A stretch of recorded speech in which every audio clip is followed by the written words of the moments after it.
Polisi menetapkan 2 tersangka baru dalam kasus buka blokir situs judi online yang melibatkan pegawai Kementerian Komunikasi dan Digital atau Komdigi. 2 tersangka baru ini terdiri dari seorang pegawai Komdigi dan seorang warga biasa. Ironis, di tengah pemerintah gencar memberantas situs judi online, aparat negara justru terlibat perlindungan bandar judi. Terbaru, polisi kembali menetapkan 2 tersangka, seorang pegawai Komdigi dan seorang warga biasa.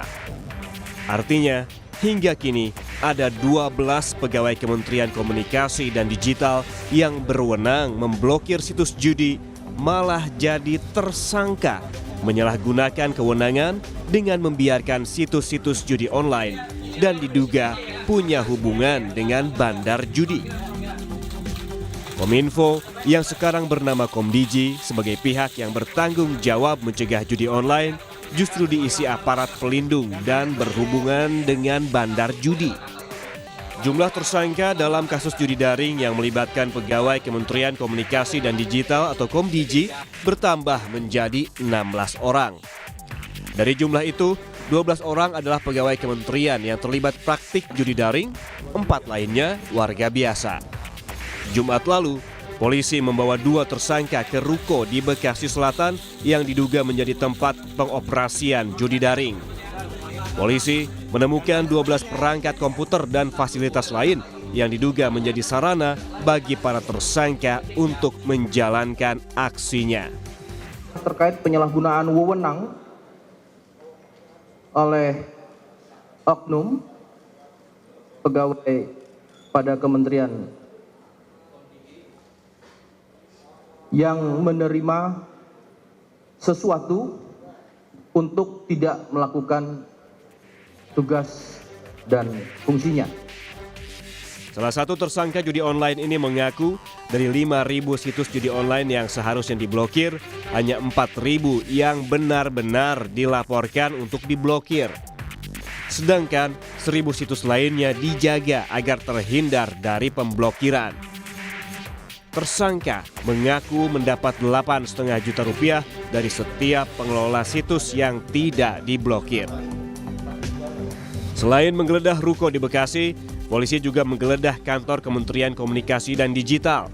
4 tersangka dihadirkan dalam penggeledahan. Menteri Komunikasi dan Digital Mutia Hafid mendukung penuh penyidikan polisi. Ia mempersilahkan aparat masuk ke kantornya. Kita amat mendukung dan sekali lagi membuka pintu kepada kepolisian untuk melakukan jika diperlukan pengembangan penyidikan ke dalam, termasuk kalau memang harus masuk ke kantor kami di Komdigi. Bagi kami ini baik sekali lagi sebagai upaya bersih-bersih agar kantor kami juga bisa menjalankan tugas dan fungsi yang diamanahkan Presiden dengan baik. Jadi tadi Presiden menyampaikan bahwa langkah-langkah sudah betul diteruskan. Kita saat ini kan melakukan sterilisasi di lantai-lantai yang terkait. Fenomena judi online menjadi tantangan besar di era digital. Langkah polisi membongkar keterlibatan pegawai pemerintahan dalam judi online patut didukung, sehingga tidak berhenti di 12 pegawai yang sudah jadi tersangka, tetapi harus dicari hingga ketemu siapa yang berada di belakangnya. Tim Liputan Kompas TV. Informasi terkini pasca penangkapan 2 tersangka baru kasus buka blokir situs judi online yang menjerat 12 pegawai Komdigi. Kita tanyakan langsung pada jurnalis Kompas TV Masni Rahmawati.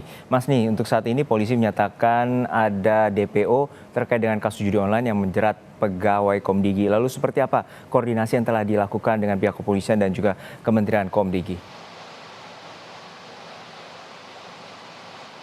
Iya, Juno dan juga saudara, untuk memberantas judi online yang tentunya belakangan memang kita ketahui menjerat dari staf dan juga pegawai dari Kementerian Komunikasi dan Digital ini, dari Menteri Komunikasi dan Digital Mutia Hafid ini menyebutkan bahwa terbuka dan mendukung untuk pemberantasan dari judi online yang ada begitu ya, dan berkoordinasi tentunya dengan pihak kepolisian dalam hal ini itu dari Polda Metro Jaya yang mana sebelumnya sudah mengungkap adanya penyalahgunaan wewenang yang dilakukan oleh pegawai dari Kementerian Komunikasi dan Digital, yang ini ada total sudah 16 orang tersangka, 12 orangnya berasal dari pegawai Kementerian Komunikasi dan Digital dan 4 orangnya ini berasal dari pihak sipil.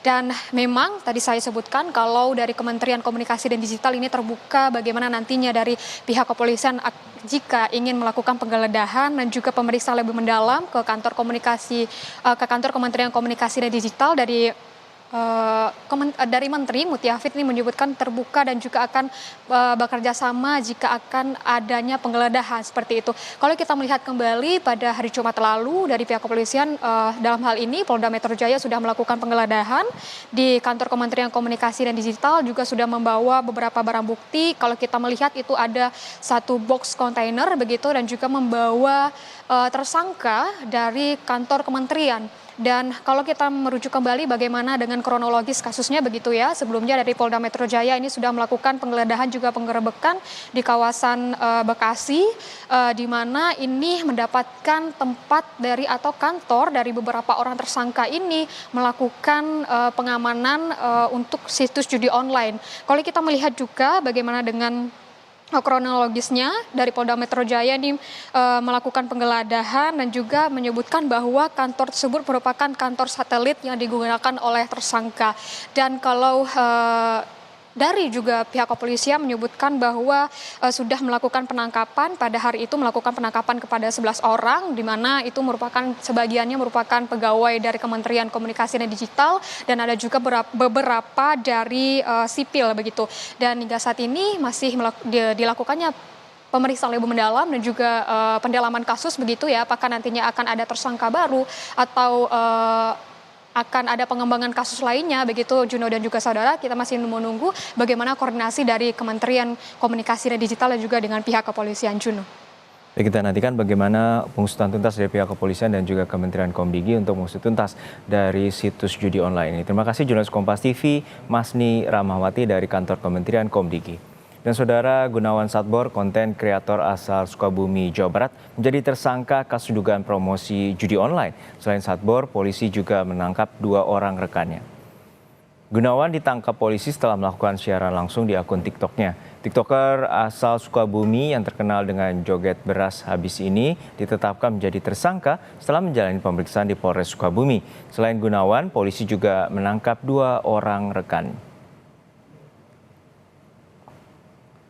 Melalui pesan singkat, Kapolres Sukabumi AKBP Samian membenarkan penangkapan dan penetapan Gunawan Satbor sebagai tersangka terkait promosi judi online di akun media sosial. AKBP Samian menyebut ia sudah menjadi tersangka. Menurut rencana, polisi akan menggelar konferensi pers pada hari Senin ini.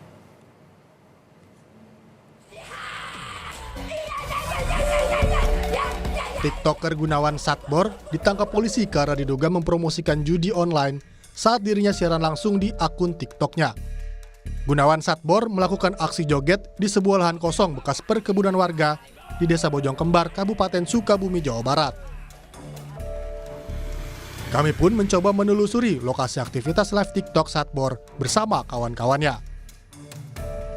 Untuk menuju perkampungan Satbor, kami harus menempuh jarak kurang lebih 30 km dari pusat kota Sukabumi. Dari jalan utama, kita harus masuk kembali ke sebuah jalan gang hingga menemukan sebuah lahan kosong di sebuah perkebunan warga. Ya, saudara, ini adalah lokasi yang biasanya digunakan Satbor untuk live TikTok bersama puluhan orang. Dan ini adalah sebenarnya jalan perkampungan, atau kalau kita lihat di depan ini adalah jalan masuk gang, dan ini adalah ada lahan kosong yang memang biasanya disinilah Satbor dan kawan-kawan melakukan live TikTok, joget-joget, dan bahkan mungkin ada satu adegan yang berguling-guling. Dan memang ini adalah lokasi sepi ya, kalau kita lihat di jalan ini adalah lokasi sepi, dan ini dimanfaatkan oleh Satbor sehingga waktu kemarin sebelumnya Satbor itu melakukan live TikTok, meskipun ini jalan sepi, setiap hari ini ramai oleh warga dan yang nonton ketika Satbor live TikTok. Menurut Kepala Desa Bojongkembar, Gunawan Satbor sebelumnya berprofesi sebagai tukang jahit di Jakarta. Setahun lalu, Satbor kembali ke rumahnya dan mulai aktif di media sosial. Satbor tidak sendiri. Puluhan orang kerap ikut live untuk mencari penghasilan tambahan dari live TikTok Satbor. Ada 3 orang yang diamankan, 1 Gunawan, 2 Satbor. Ahmad Supendi, dan 3 Koko. Nah, yang Koko ini bukan warga saya. Oh, tapi mereka terlibat dalam aktivitas Satbor ini di sini. Terlibat. Kalau untuk profesi di sini kebanyakan kerja UMKM. Yang buat enye ya atau kicimpring.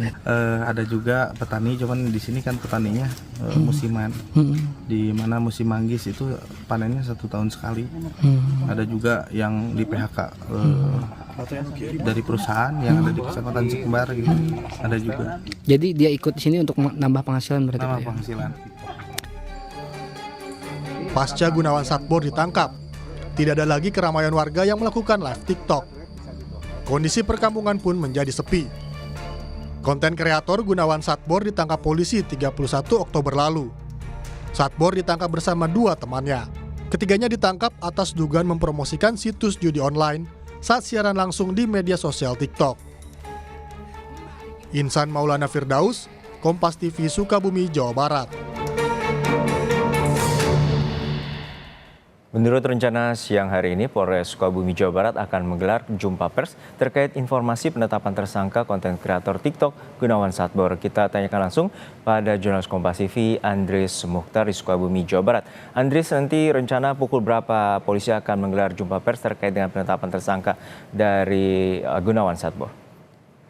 Ya, baik Juno dan saudara, saat ini Polres Sukabumi yang sebelumnya telah memeriksa Gunawan Satbor dan 2 warga lainnya, dan kepolisian telah menetapkan Gunawan Satbor ini menjadi tersangka, dan rencananya hari ini atau siang ini Polres Sukabumi akan menggelar jumpa pers atau press conference yang dilakukan oleh di jam 1 siang ini, dan Gunawan Satbor saat ini dan keluarganya dari ditetapkan menjadi tersangka. Begitu, Juno.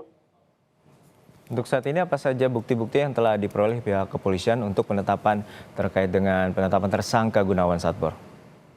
Ya, untuk informasi lebih jelasnya kita masih menunggu dari keterangan dari Kapolres Sukabumi, AKBP Samian ini untuk memang sebelumnya Gunawan Satbor ini melakukan live TikTok yang diduga mempromosikan judi online, dan setelah melalui pemeriksaan oleh Satreskrim Polres Sukabumi, Gunawan dan 2 rekannya ini ditetapkan menjadi tersangka. Begitu, Juno. Baik, terima kasih atas laporan Anda, jurnalis Kompas TV Andris Mukhtar dari Sukabumi, Jawa Barat.